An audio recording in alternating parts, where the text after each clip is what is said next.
Bene data bakundwa b'umwami Yesu Kristo, mwese abakurikira izi nyigisho tubahaye ikaze mu biganiro bya SAVEUR DIVINE. Ibi biganiro mu bitegurirwa n'abavuga butumwa bwiza batandukanye, akaba ari umuhamagaro ugendera ku ijambo ry'Imana byanditse mu gitabo cy'ubutumwa bwiza uko bwanditswe na Matayo ibice 24 umurongo wa 14. Kandi ubutumwa bwiza bw'ubwami buzigishwa mu isi yose ngo bube ubuhamya bwo guhamiriza amahanga yose, nibwo imperuka izahera ko ize. Ibi biganiro mubikurikira ku channel ya YouTube yitwa SAVEUR DIVINE. Tubifurije kugubwa neza. Imana Data ari nayo So ibaha umugisha.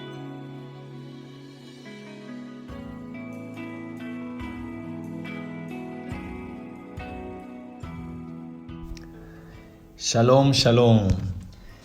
Turamukije mwese amahoro ya Kristo abakurikirana ibiganiro vya SAVEUR DIVINE hirya no hino mu isi. Muri kumwe na mwene so Pasteur Nduwimana Dieudonné. Turagomba gushimira Imana se umwami wacu Yesu Kristo ngene vy'ukuri Imana duhaye indwi nziza, indwi y'umugisha, aho twari ko vy'ukuri turigira hamwe imigani ya Yesu Kristo. Turashimira kandi n'umukozi w'Imana Imakire, Imana vy'ukuri yizigiye ikamuha iriyerekwa ridasanzwe ryo kuvuga ubutumwa bwiza. Imana nyina amahoro ikomeze umutizigamire. Turashimiye kandi abavuga butumwa batandukanye kuva ku wa mbere gushika uyu munsi bariko baragaburira ijambo ry'Imana, baduhishurira amabanga ahishijwe mu migani Yesu Kristo yagiye yigisha. Imana yarakoze kubashoboza, kandi turashimira Imana yuko vy'ukuri dusozereye indwi yacu neza, twagize umugisha mu ijambo ry'Imana, habaye ihishurirwa, habaye kuvumbura amabanga nyegejwe mu migani Yesu Kristo yagiye avuga. Igihe cyose Yesu Kristo yigishiza mu migani yabagomba guhishura ikintu gikomeye cyane gose. Niyo mpamvu rimwe na rimwe abigishwa biwe niyo batabitahura baramwegera bakamusiguza, nawe akabasigurira ikinyegezwa yagomvye kuvuga mu mugani. Haleluya. N'uyu munsi rero turangiza indwi yacu, murazi abakuri ikiganiro bya SAVEUR DIVINE duhera ku munsi wa mbere tuhageza ku munsi wa gatanu, tukazosubira kandi ku munsi wa mbere. Rero tuza gusozera inondwi, tugiye gusozerera inondwi mu yundi mugani urimwo ibanga rikomeye Yesu Kristo yari karigisha abakristo canke abigishwa biwe. Muri Luka kigabane ca 16 ku murongo waho wa 19 gushika 31. Hano tubona umugani Yesu Kristo yaciye, umugani w'umutunzi n'umworo. Reka kugira ngo kumbure n'abatamenyereye ino nkuru bashobore gutara ino nkuru ikivuga. Haravuga ngo habaye umuntu w'umutunzi yambara impuzu nyambara abami n'izera nziza nziza, yama adibamye mu vyiza iminsi yose. Kandi hariho n'umworo yitwa Lazaro yatembagara ku irembo ryiwe, yatonyanga ibisebe, yifuza guhazwa n'udukorokera munsi y'ameza y'ino mutunzi, kandi imbwa nazo zaraza zikamurigata ibisebe. 22. Hanyuma rero wa mworo arapfa, abamarayika bamujana mu kiza ca Aburahamu, na nyamutunzi arapfa arahambwa.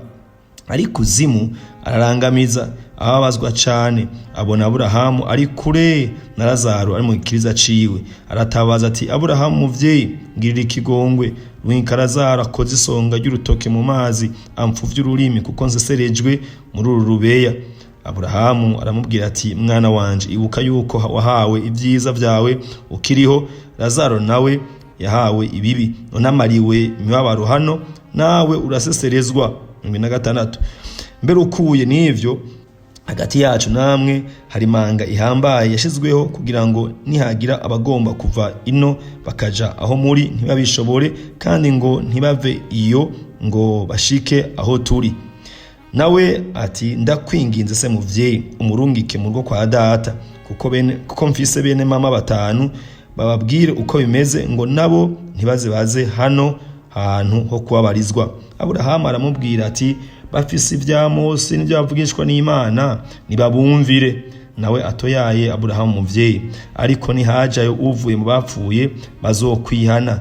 aramubwira ati nibatumvira Mose n'abavugishwa n'Imana ntibo kwemera naho umuntu yozuka mu bapfuye. Imana dufashe cyane. Uyu mugani rero Yesu yaciye yatanze akarorero k'umutunzi n'umworo, yerekanye ingene umutunzi yabayeho adibamye anezerejwe n'ivy'ubutunzi bwiwe, atiyumvira ubundi buzima zobaho amaze gupfa. Ariko twibona kandi n'umukene yitwa Lazaro yabaho akenye cyane n'ivyo gufungura atabironka vyoroshe, ngo yama rero ariko kumuhira ko mutunzi asaba musegerereza azatora udukoroke hasi, ngo naho nyine imbwa zaraza zikazimurigata ibikomere canke ibiguma canke ibisebe yaragwaye. Mu nyuma rero tubonye ngo wa mukene Lazaro yaciye apfuye, ngo amareka baca baraza mugira protocole amutwara mu kiza ca Abraham, ngo na nyamutunzi nawe nyene mu nyuma havuye apfa acatwagwa mu muriro udahera.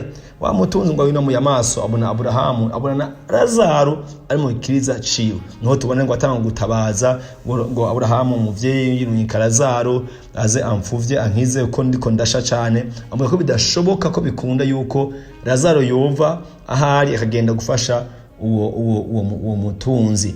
Tubona rero uwo mutunzi nawe yifuza ati basi murungike asubire muhiri wanje navuye aze kumbwirira abantu iwacu kugira ngo ntibaze bansange hano hantu kuko ari habi cyane. Avuga ati ntibikunda kuko hari ahantu bari mu isi hari abavugishwa n'Imana n'abigisha byagezwe, ati nibatabumve nabo nyene bazoza hiyo. So muno nkuru no mugani turabona ko hari ikintu gikomeye Yesu yagombye kuduhishurira, ikintu mwari ko natahura nawe nibaza gushaka gutahura. Yesu yagombye kutwereka yuko hariho urundi ruhande rw'ubuzima. Mwene data mukundwa uri kuranyumviriza uherereye hose, nagomba no munsi mwe mu Imana aguhumura amaso utahure yuko vy'ukuri hariho urundi ruhande rw'ubuzima. Hariho uruhande twese tubona aho tubayeho, tukabona bakene, tukabona batunzi, tugafungura abandi bakagora gufungura, bamwe bagakena abandi bagatunga, ariko ubuzima burya ntibuherera kuri ibi.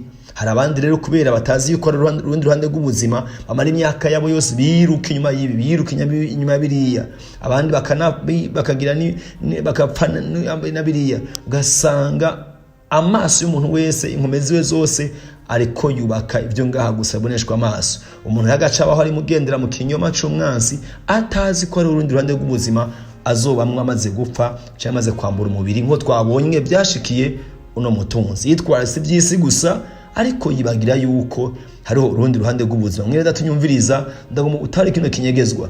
Imana ntitubuza kurondera ubuzima tucambaye umubiri, ntitubuza gukora akazi, ntitubuza kubaka amazu no kugura imiduga no kubaho neza, ariko igomba yuko tubaho muri ubuzima tuzi ko hari urundi ruhande rw'ubuzima. Twabonye yuko no mukene Lazaro naho yabayeho akenya miliyoni nabi ngaha ku isi, ariko yakomeje kwihangana, yarafise ivyizigiro yuko umunsi umwe azokwimukira mu bundi buzima, azogubwa neza akabaho merewe neza ashima Imana. Kandi ivyo vyabaye mu nyamaze gupfa yaciye atwagwa mu kiriza ca Abraham.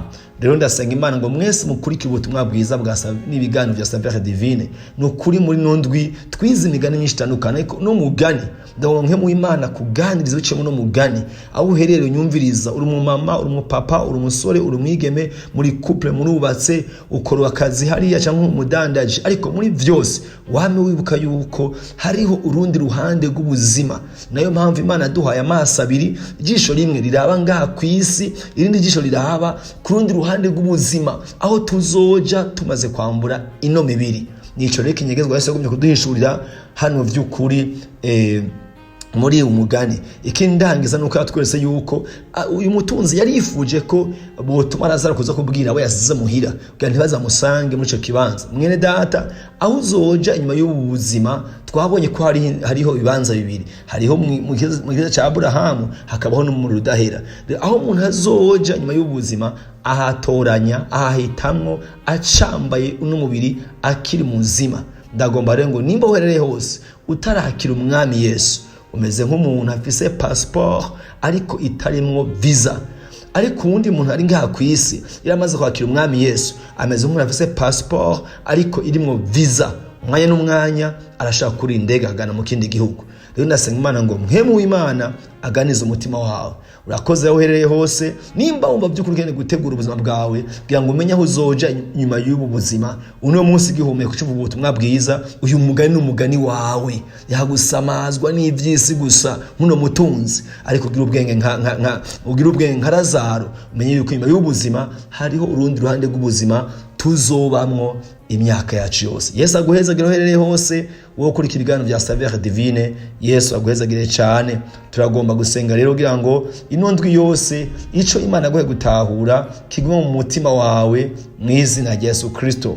Mana turagushimiye ko abanye natwe ino ndwi yose, ariko aduhishurira ibanga rinyegejwe mu migani yanditswe mu gitabo ceranda Bibiliya. Mwamuhabwa icoro ko mu buri mugani wose wari ufise iciro kadutahuza tuganiriza. Senge watwumvirije wese nondwi mwemu yirakomeza muganirize, amuhumura amaso, amushoboza gutara yuko vy'ukuri hariho urundi ruhande rw'ubuzima umuntu akwiye kubaho yimvira akiri muzima agihumeka. Turagushimiye ko abanye natwe, uduha umutima wihana, uduha umutima gutumbera, uduha umutima hishurirwa vy'ukuri kwa ruhande rw'ubuzima. Urakoze, ndahezagiye umuntu wese yabanye natwe, turahezagiye kandi n'umurongozi w'igikorwa Imakira aherereye, uko kwa kubushobozi kumugomeko. Turagushimiye, turaguha icubahiro mu nsozero y'ibiganiro bya SAVEUR DIVINE wabanye natwe. Mwami n'indwi izokurikira uzokomeza kubana natwe, abadukurikira bose ubaye kugira indwi nziza, Mana weekend y'umugisha. Urakoze, turagushimiye, turaguha icubahiro mu izina rya Yesu Kristo. Amen. Yesu abahezagire cyane, muze mugire weekend nziza.